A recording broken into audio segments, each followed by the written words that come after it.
التحذير الأخير قبل عركة كل سنة. كل زوج يستعد ويحضر أسلحته، كل زوجة بائسة تستعد وتحضر أسلحة الدفاع اللي هتدافع بيها عن نفسها عشان خاطر عركة كل سنة، وربنا ما يقطع لنا ويقطع لكم عادة. بس برضه يا جماعة الزوج البائس لازم يخلي باله إن أم العيال الغلبانة البائسة دي شقيانة وطالع عينها وعين اللي جابوها ترويق وتنفيض وغسيل. خلي عندك دم انت وعيالك، خلي عندكوا رحمة، عندكوا شوية رحمة. وليه شقيانة في ترويق الشقة؟ ما تجيش انتوا زي البهايم تقعدوا تلطشوا وتضيعوا تعبها على الأرض. وانت يا بائسة يا بنت البائسين، يعني هو الزوار يعني مش طالعين داخلين؟ مش لازم بقى العادات هذا ما وجدنا عليها آباؤنا.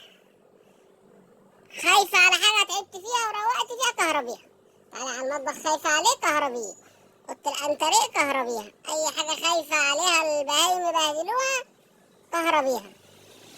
وخلي بالك بقى ويخف على نفسك عشان الطلاق زايد اليومين دولت.